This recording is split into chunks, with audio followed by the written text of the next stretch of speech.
Hace ya muchos años que escuché hablar por primera vez de Malcolm Lowry y Bajo el Volcán, y desde entonces les puedo decir que mi subconsciente alimentó cierta resistencia en torno a esta obra, sin duda esta resistencia alimentada por lo primero que supe de la novela, que se consideraba densa y compleja. Pero supe después, o fui sabiendo, que a la manera del Ulises de James Joyce, pues esta es una obra reloj que se desarrollaba a lo largo de un solo día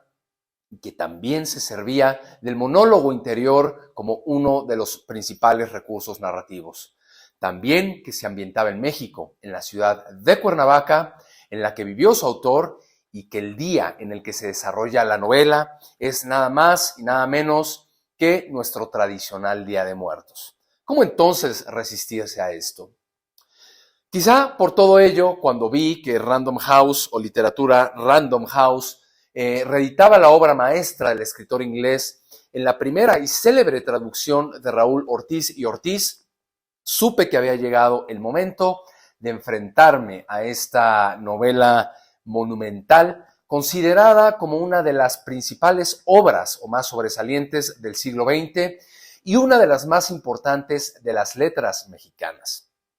Y después de haber leído el libro, hay dos cosas que les puedo adelantar antes de entrar en la reseña.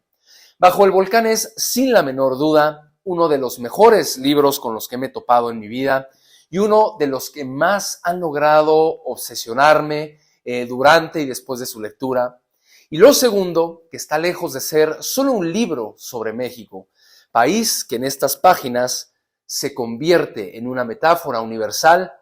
de algo que todos tenemos la capacidad de encender y avivar hasta extremos inconcebibles: el fuego de nuestros propios infiernos. Soy Mauricio Marín y Cal, bienvenidos. Para quienes no lo sepan, la ciudad de Cuernavaca, capital del estado de Morelos, se conoce en México como la ciudad de la eterna primavera. Es calurosa y soleada, llena de casas de descanso con albercas y frondosos árboles que las cobijan. Dominada la ciudad en lontananza por la figura imponente de los dos volcanes, el Popocatépetl y el Iztaccíhuatl. En náhuatl, Cuernavaca se dice Cuauhnáhuac, y es ahí, en esa ciudad mítica, en donde nos sitúa el primer capítulo de Bajo el Volcán. Es el Día de Muertos de 1939 y el doctor Arturo Díaz Virgil y el francés Jacques Laurel contemplan el crepúsculo. La conversación inconexa para el lector que apenas va llegando parece evocar algo sucedido ese mismo día, pero de hace un año, en torno a tres personajes que poco a poco empiezan a perfilarse. Geoffrey, el cónsul británico en Cuauhnáhuac, Yvonne, su esposa, y Hugh, el hermano de Geoffrey.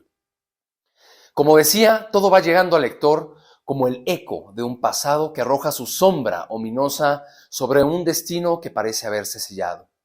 Y en medio de esto hay algo que se escucha fuerte y se escucha claro, un bemol, una nota discordante que se sostiene a lo largo de los 12 capítulos que integran el libro.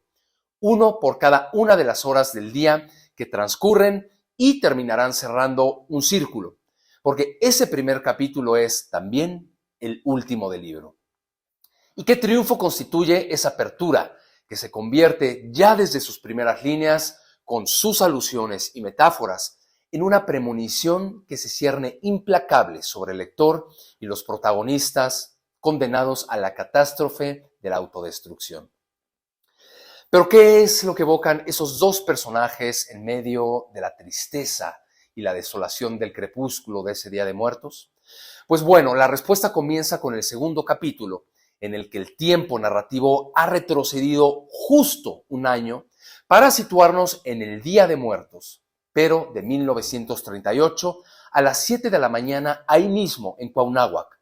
a donde Yvonne inesperadamente ha regresado después de haber abandonado a Geoffrey, el cónsul, un año antes a causa de la fractura que produjo en su matrimonio o en su relación un par de veladas infidelidades perpetradas por ella. Son las 7 de la mañana e Yvonne acaba de llegar para intentar rescatar su relación.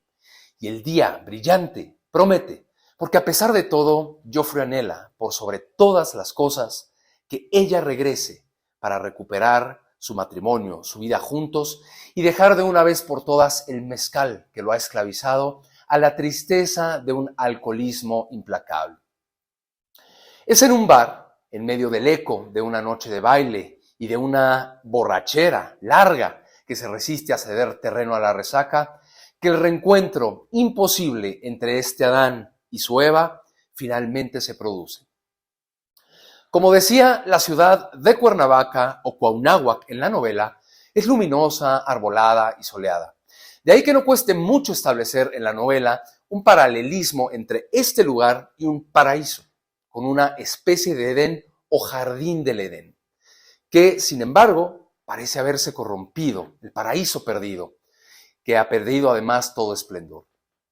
Esta es sin duda una de las claves de la novela y puede interpretarse desde dos ángulos distintos. El primero, en el que México figura como este lugar bello, rico y paradisiaco, pero incapaz de eliminar los lastres que lo condenan al rezago y lo convierten en un infierno de miseria, corrupción y crimen.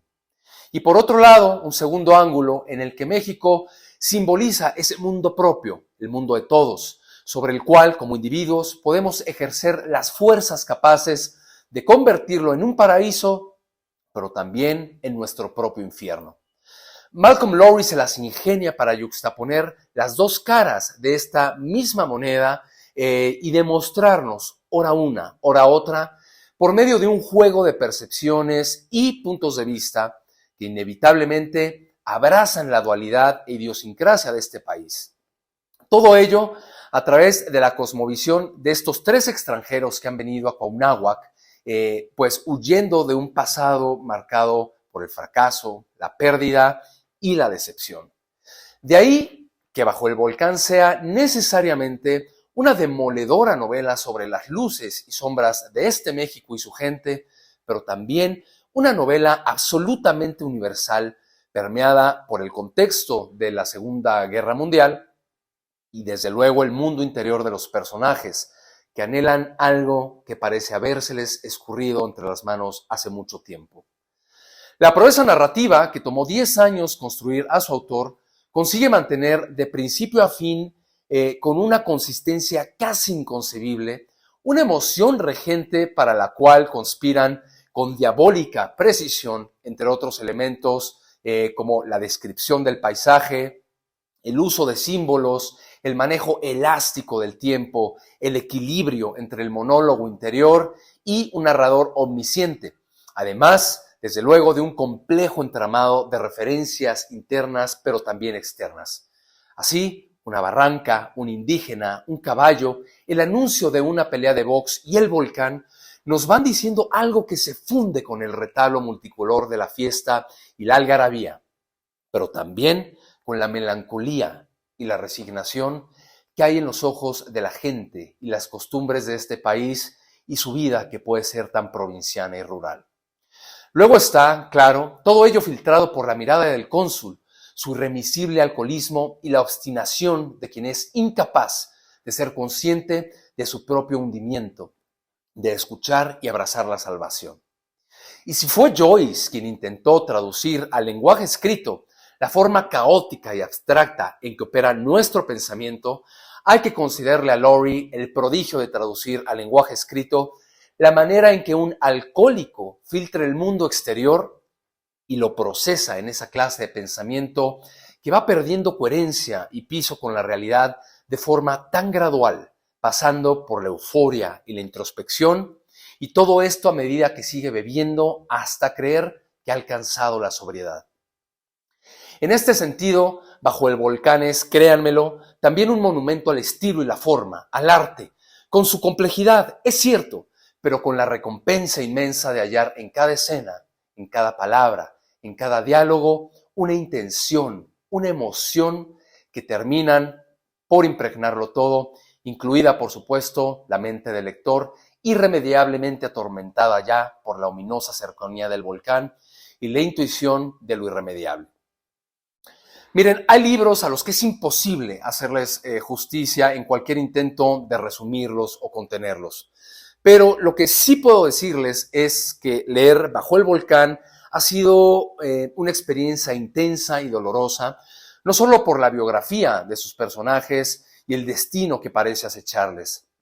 sino también porque, pues como mexicano, es imposible ignorar la verdad sobre México contenida aquí en estas páginas y que a pesar de haber sido escritas hace más de 80 años, apenas parecen haber perdido vigencia. Por el contrario, hay una realidad y un contexto adversos que parecen haberse recrudecido. Así que es una mezcla de orgullo y pena que haya sido mi país y muy puntualmente mi querida Cuernavaca la que haya inspirado una de las obras más sobresalientes del siglo pasado, pero que, después de todo, narra un descenso a los infiernos. Fue el mismo Lowry quien dijo que México es paradisiaco, pero indudablemente infernal. No seré yo quien rebata estas palabras al genio que fue capaz de escribir esta obra demoledora que, además, he tenido el privilegio de haber terminado de leer rodeado del paisaje y del lugar que le inspiró. Por favor, cuéntenme si ustedes han leído Bajo el Volcán. En todo caso, creo que esta reedición es una fantástica oportunidad para que nuevas generaciones nos acerquemos a ella y descubramos su inusitada vigencia. Muchísimas gracias y hasta la próxima.